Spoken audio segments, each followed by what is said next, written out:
नमस्कार, मैं राम दुलार सिंह। आप देख रहे हैं आवाज बुलंद।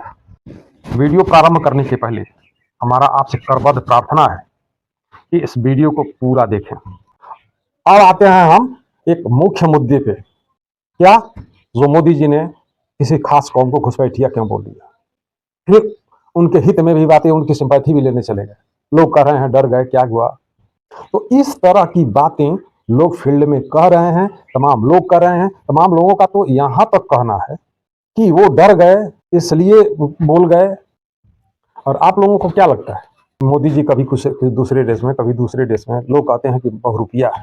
तो ये आपको पता है ना कि जो बहुरुपिया होता है आपके जेब में से पैसा निकलवा लेता है।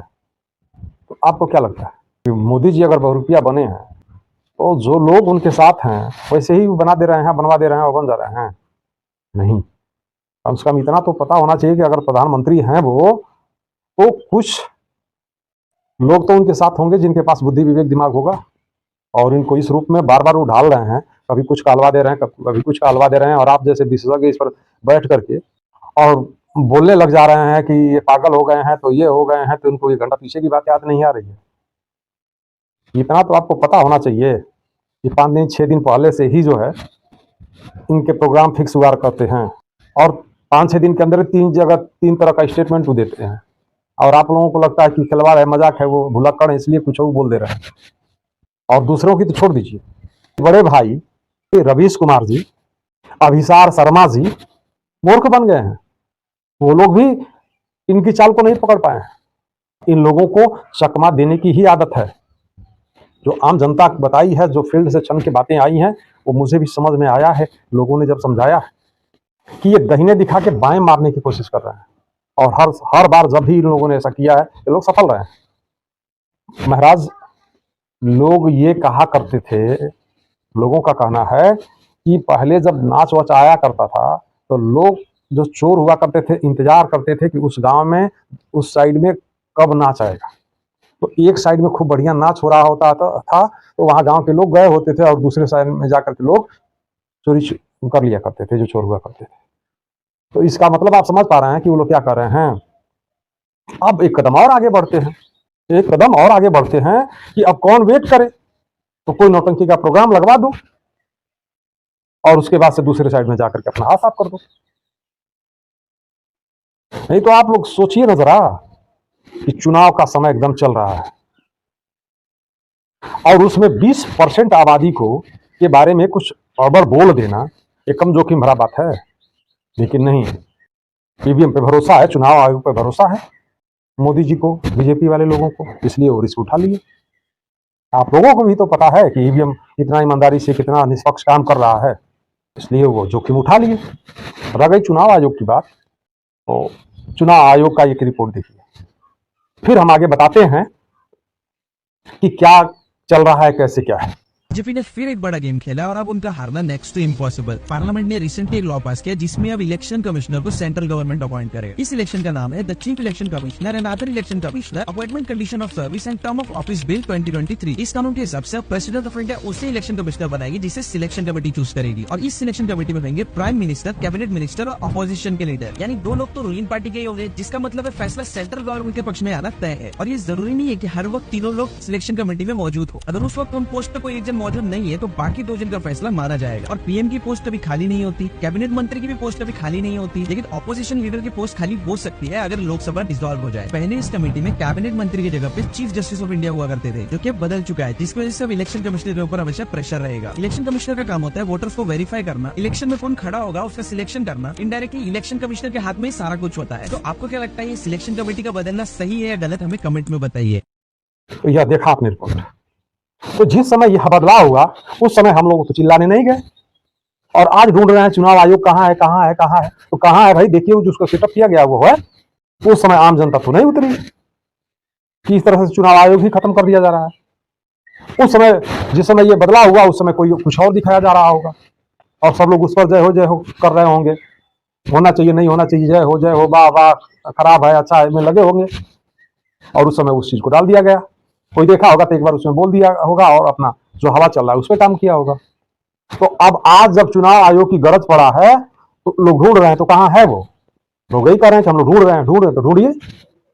इस तरह की बहुत सारी घटनाएं हुई हैं कि उस समय हवा कुछ और चल रहा होता था और उसमें कुछ धीरे से पास कर दिया जाता था।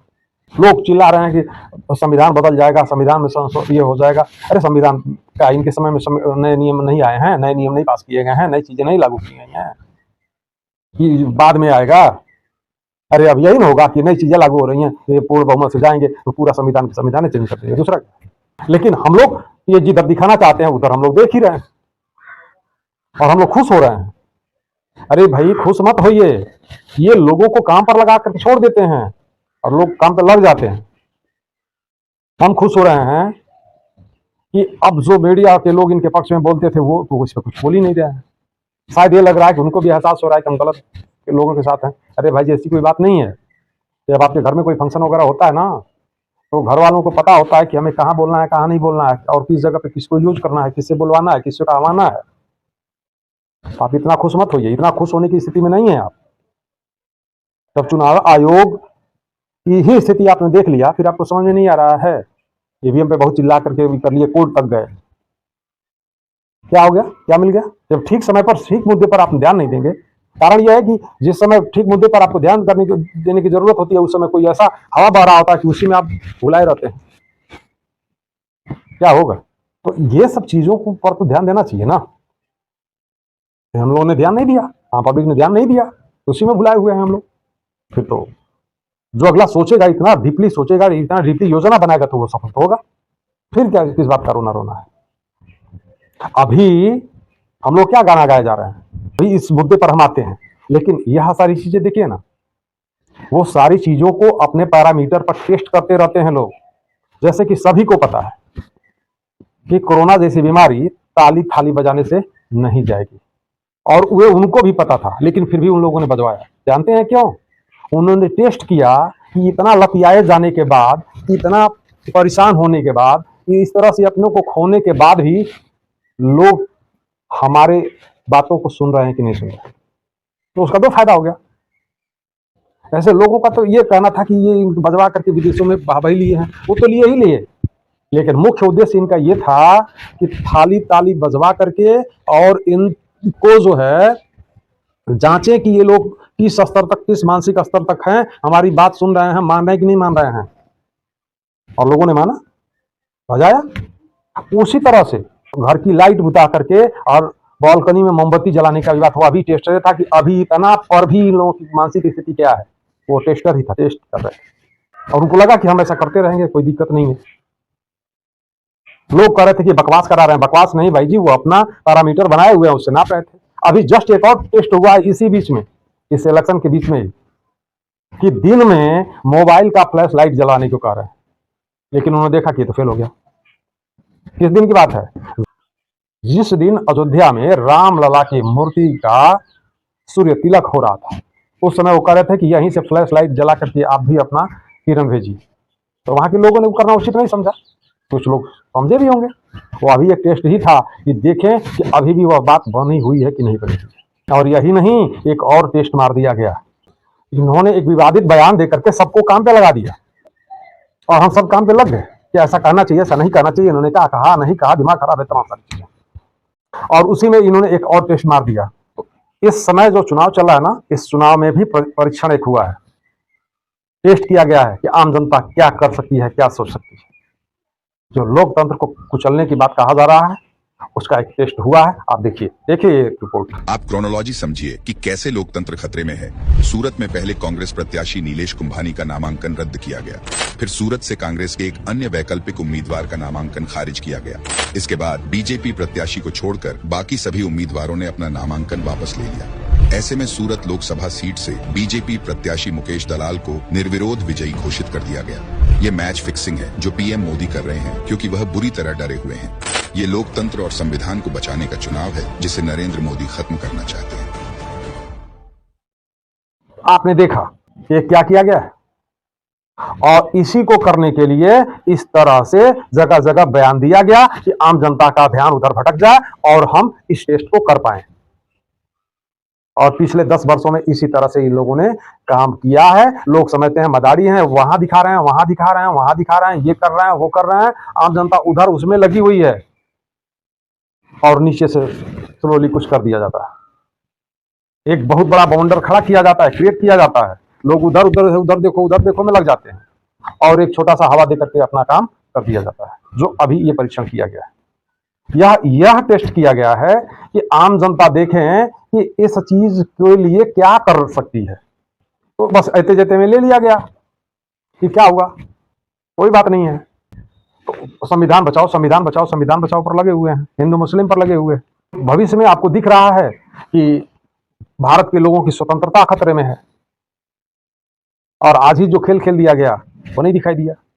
तो ये लोग समझ गए और यही समझना चाह रहे थे कि वास्तव में ये क्या हो रहा है। अगर हम इस तरह का कोई रिजल्ट आ जाए 2024 वाले इस चुनाव में, तो आम पब्लिक कहीं रोड पर तो नहीं उतर जाएगी, विरोध तो नहीं करेगी। अगर कोई बड़ा सा मजमाज दिखाया जाए तो उसी में भूली रहेगी कि नहीं भूली रहेगी। इसके लिए टेस्ट किया गया है, और उसमें वो लगभग अपने आप को सफल भी मान रहे हैं, इसलिए कि उस मुद्दे पर कोई बात ही नहीं आया, और बीजेपी का कैंडिडेट वहां निर्विरोध विजयी घोषित कर लिया गया। तो ये सब चीजें हैं, ये सब व्यवस्था किया जा रहा है ताकि कहीं ऐसा ना हो कि इस चुनाव में जो आम जनता सोच रही है उसके खिलाफ कहीं रिजल्ट आ जाए तो जनता क्या कर सकती है। कहीं आम जनता ये सोच रही है कि हम लोग इंडिया गठबंधन को लेके आएंगे और बीजेपी की पूर्ण बहुमत अगर हो गई, 400 के पार चली गई सीटें बीजेपी की, तो क्या होगा। कहीं ऐसा तो नहीं कि आम पब्लिक सड़कों पर उतर जाएगी। इसके लिए टेस्ट मारा गया था, और हम लोग हिंदू मुस्लिम में लगे हैं। लगे रहो भाई, मोदी जी आपको काम पे लगा दिए हैं, लगे रहो। नहीं, आपको अगर लगता है कि हमें कुछ करना है तो सही तरीकों को सही समय पर शुरू करिए, और उस पर सही समय पर सही और उचित निर्णय लेने की कोशिश करिए आप लोग, तभी सफल हो पाएंगे। अन्यथा तो जो हो रहा है हो ही रहा है। जय हिंद, जय भारत, जय जवान, जय किसान।